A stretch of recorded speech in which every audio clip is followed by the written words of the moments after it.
আগে স্বর্গে গেলে স্বর্গদুয়ার যাবে খুলে।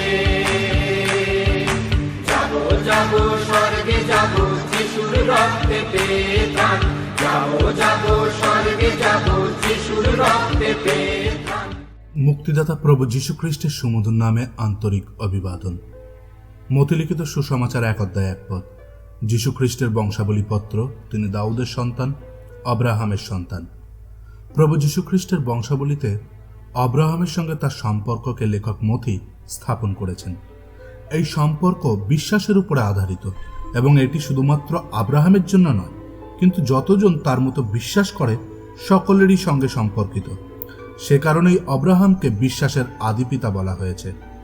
আব্রাহাম এবং তার স্ত্রী সারা, যিনি বন্দা ছিলেন এবং অত্যন্ত বয়স্ক ছিলেন, দুজনেই সে বিশ্বাসে দুর্বল হয়নি এবং অবিশ্বাসী হয়ে ঈশ্বরের প্রতিজ্ঞাতে সন্দেহ করেনি। সে বিশ্বাসে দৃঢ় থেকে ঈশ্বরের মহিমা করেছে এবং নিশ্চিত রূপে বিশ্বাস করেছে যা প্রতিজ্ঞা ঈশ্বর করেছেন তা পূরণ করতে তিনি সক্ষম। এই বিশ্বাসের ফলেই তাকে ধার্মিক গণনা করা হয়েছে। এই বাক্য সেই সকলের জন্য যারা আজ এবং আগামী দিনে বিশ্বাসে ধার্মিক গণিত হবে, অর্থাৎ যিনি আমাদের মুক্তিদাতা প্রভু যীশুকে উত্থাপন করেছেন।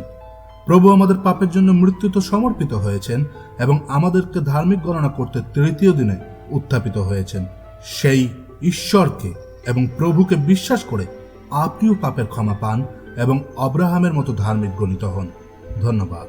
আজ মহাপরিত্রাণ ভাই, আজ মহাপরিত্রাণ, আজ মহাপরিত্রাণ ভাই, আজ মহা